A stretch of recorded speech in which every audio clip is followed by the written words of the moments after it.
Dear learners, welcome to the video lecture series 9 for BA first semester Political Science in the paper of Introduction to the Political Theory. I am Dr. Deepak Kumar Kashyap, Assistant Professor at Pandit Sundarlal Sarma Open University. Today, we will discuss an important topic in political science, that is traditional approach to the political science. In this session, we will explore how early scholar studies politics before the development of modern scientific and behavior methods. Political science as a discipline has evolved gradually over time. In the early stages, scholars mainly relied on philosophy, history, and the study of political institutions to understand political life. Their focus was on ideas such as justice, the ideal state, and the nature of government, and the functioning of political institutions like legislature, executives, and courts. Because these approaches were used in the early development of the discipline, they are known as traditional approaches. Many classical thinkers contributed to this tradition. For example, Plato examined the concept of the ideal state and justice, while Aristotle analyzed different forms of government and studied political institutions in a systematic way. Their work laid the intellectual foundations of political science. Traditional approaches generally emphasize normative analysis, historical interpretation, and institutional study. They focus on what politics ought to be rather than only describing what it actually is. In this lecture, we will examine the meaning of traditional approaches, their major types, key characteristics, importance in the development of political science, and also their limitation. By the end of this discussion, you will understand how these early approaches shaped the discipline and why they are remain significant even today. If we talk about the meaning of traditional approach, basically traditional approach refer to the classical method which is used to study political phenomena before the behavioral revolution of the 1950s and 1960s. Rather than relying on empirical data or statistical modeling, this approach draws on normative reasoning, historical records, philosophical texts, and the formal study of institutions and law. If we saw the four features of traditional approach, first it focuses on the political institutions. It focuses on formal structure such as legislature, courts, and constitutions as the primary object of the study. Second, they focus on the political philosophy. Third, they are working on the legal framework where they analyze of constitutional provisions, legal powers, and the rights and duties of citizens under law. And fourth, the historical development. They study how the political system, ideas, institutions evolved over the time through historical narrative. If we talk about the key characteristics of traditional approach, basically, despite their internal diversity, traditional approach share a recognizable set of features that distinguish them from the modern behavioral and post-behavioral methods that followed. Understanding these characteristics, which helps students to identify a traditional approach when they encounter one in political theory text. First, characteristic is normative and value oriented. Traditional approach are concerned with what ought to be, not merely what is. They evaluate political arrangement against standard of justice, virtue, and the common good. The second feature is institutional focus. The primary object of analysis are formal institutions, governments, courts, and constitutions, rather than individual political behavior or group dynamics. The third feature is philosophical and legal emphasis.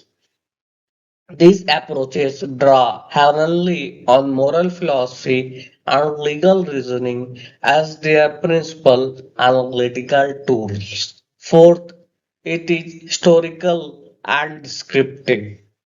Much traditional scholars is descriptive and nature. Chronically, the origins and development of institutions rather than building predictive or causal model. And fifth characteristic is limited empirical data. Basically, traditional approaches rarely rely on systematic data collection, rather survey or statistical analysis. Basically, a feature that later drew significant criticism from behavioralists. If we talk about the approaches of traditional approaches of political science, there are five different approaches. First is the philosophical approach, which is basically focuses on examining politics through ideas, values, and ethical principles. The second approach is historical approach, which focuses on studying how political institutions and ideas evolved through time. Third is the institutional approach, which focuses on analyzing the structure and function of formal political institutions. Fourth is legal judicial approach, which is focuses on studying politics from a constitutional and legal perspective. And fifth is the comparative approach, where comparing different political systems, constitutions, and institutional arrangement, which all we detail discussed in later slides. In we talk about the first approach, the philosophical approach. The philosophical approach is among the oldest and the most foundational in the political science. Basically, it examines political through the lenses of ideas, values, and ethical principles, which seek to answer normative questions that go beyond mere description of political fact. Basically, the philosophical approach is based on based on the questions like what is the justice, so, how should society distribute rights, duties, and resources among its members? Second, what is the ideal state and what form of government best promote human flourishing and the common good? And third, what should government do? Where are the proper boundaries of political authority and what obligation do rulers have? So basically, philosophical approach in central theme is how the ethical principles, ideas, and values are showing in their norms. If we talk about the second approach, the second key thinkers of the philosophical tradition, that is the Plato, Aristotle, Thomas Hobbes, John Locke, and Rousseau. Their contribution to the philosophical traditions. They basically see the lenses of legal and institutional. The philosophical approach is distinguished by a rich canon of thinkers who across centuries grappled with the deepest questions of political life, and each contributed a distinct vision of how society ought to be organized and what obligation blind in citizens and rural alike. If we talk about the Plato, he argued for the philosophical king and the rule of wisdom over appetite in his book The Republic. If you talk about the Aristotle, he classified constitutions and defined politics as the science of the highest human good. The third is the Thomas Hobbes. In his book Leviathan, he justified absolute sovereignty as a remedy to the brutal state of nature. Fourth, if we talk about the John Locke championed natural rights and government by consent, and he influencing liberal democratic theory. And fifth is Rousseau. He developed the concept of the social contract and the general will as the basis of legitimate authority. If we talk about the second approach, that is the historical approach. Basically, in this approach, historical approach is study political institutions and ideas through their historical evolution. It proceeds from the conviction that political phenomena, governments, constitutions, parties, ideologies cannot be properly understood in isolation from the historical process that produced them. If we saw the features of that continuity and the change by tracing how institutions developed over time, this approach reveals patterns of continuity, transformation, rupture that explain the current shape of political life. The second is context as an explanation. The understanding a law or institution requires knowing the historical context in which it was created, its author, their intentions, and the problem they were trying to solve. And third is they adopt the narrative method. Historical political analysis typically proceed through detailed chronological narrative rather than abstract models or historical inference. The third approach is the institutional approach. The institutional approach basically focuses on formal political institution as the primary object of political science. They ask what are the structure through which political power is organized, exercised and constrained. And this approach was dominant in Western political science from the late 19th century through the mid 20th century. If we saw the main features of that, they promotes the basic structures, formal institutions like legislature. The legislature is a law-making body of government and its composition, power, procedures, and relationship to the executive and judiciary. The second institution is executive, the branch which is responsible for administrating and implanting law from president and prime minister to bureaucrats and cabinets. The third is judiciary, courts and tribunals that interpret the law and resolve dispute and in many systems exercise judicial review over legislation, and they mainly focus on the constitution, the foundational legal document that defines the power, limits, and the structure of government and the rights of the citizens.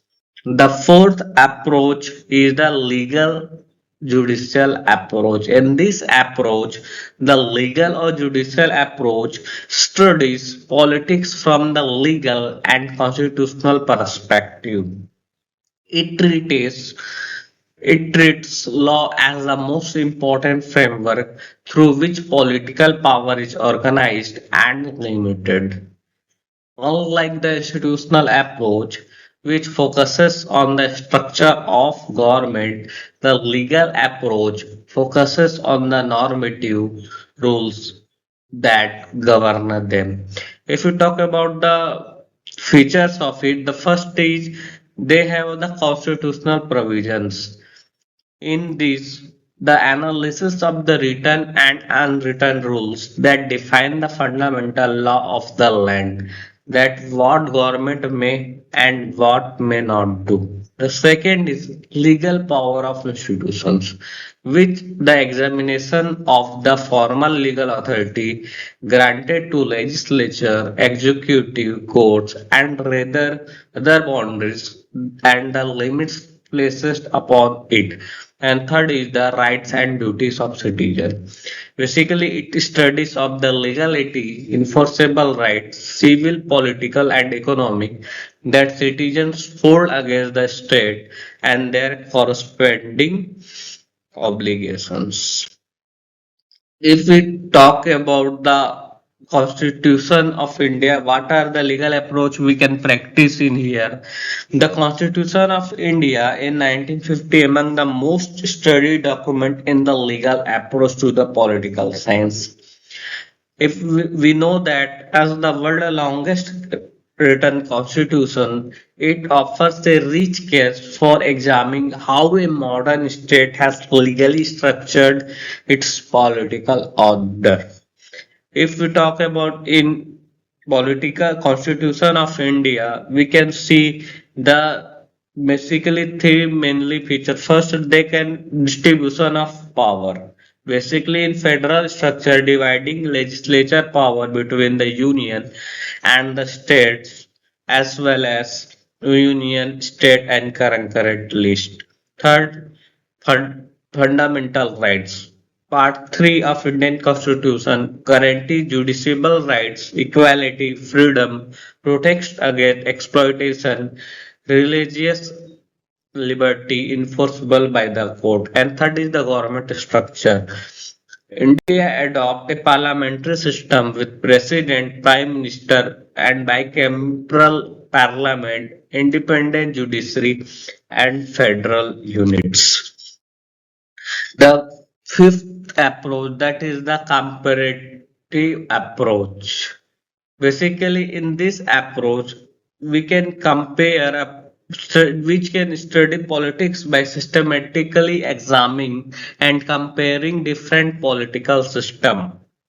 By placing multiple cases side by side, political scientists can identify patterns, test generalization, and better understand what is universal and what is particular about political life. Basically, if we saw what are how comparative approach is adopted, first that is a constitutional compared. How different constitutions distribute power? What rights do they protect? How are they amended? Comparing these features reveals the choice society and make about a fundamental law. Second, what type of government adopted by the countries? In democracies, monarchies, authoritarian regimes, federal and unitary states, the comparative approach classify and analyze these forms to understand their cause and consequences. The third is institutional arrangements. In comparing presidential versus parliamentary system or proportional versus majoritarian electoral rules, eliminate how institutional design shapes and political outcomes. If we talk about the enduring importance of traditional approach, basically the importance of traditional approach is we can see in six form. First is years of tradition. In political philosophy, it stretches from the Plato to Republic to the contemporary debate and unbroken intellectual linkage. In 2500 years, this tradition is continuously moving and making a new concepts. Second, we can study in five core approaches. That is the philosophical, historical, institutional, legal, and comparative, and each contributing a unique insights. The third is hundreds constitution studies. In this traditional approach, we can study the legal and comparative approach, which produce 100 constitutional studies that across the world globe. The fourth is developed political philosophy. Traditional approach gave us the enduring questions of political theory about justice, legitimacy, rights, and obligation. They are still animated the field. The fifth is explained institutional structure. By focusing on formal institutions, they product detailed, indiscernible account and how government actually work. And six, the importance is that the provided historical understanding. The historical approach ensured that political science remained grounded in the concrete reality of political development rather than abstract the theory alone. If we talk about the limitation of traditional approach, first is the it have the lack of scientific methodology. Second, they overemphasis on institution. Third, they neglect political behavior. And fourth, that is the limited imperial research. Then these limitation creates any forms in 1950 1960 there are the emergence of the modern approach which can be discussed in the next lecture. In this we can see the emergence of modern approach like behavior approach, system approach and structural functional approach. The behavior approach given by the David Easton, which observes political system as a authoritarian allocation of the value, and they basically focus on voting attitude and empirical data. Eastern produce politics as a input output system and then maintaining equilibrium. And third, almond and Powell. A conclusion of the traditional approach. The traditional approach basically laid the foundation of political science, and despite the rise of modern methods, no serious student of politics can afford to ignore this concept of traditional approach in political science. Basically, these approaches talks about the fundamental questions of political life about justice, power, and legitimacy and authority. Second, a detailed accounts of how political institutions are structured and how they evolved. The third, a rich tradition of comparative and legal analysis of constitutions and government systems. The fourth, the modern political science has moved toward empirical rigor and behavioral analysis. But the question that animate the field were first posed by the Plato, Aristotle, and the great constitutional thinkers. Political philosophy continue to the frame the normative debate that number alone cannot resolve. So we can basically say that in sum of the understanding the traditional approach is therefore not merely an exercise in intellectual history, but it is an essential step toward become a complete political thinker.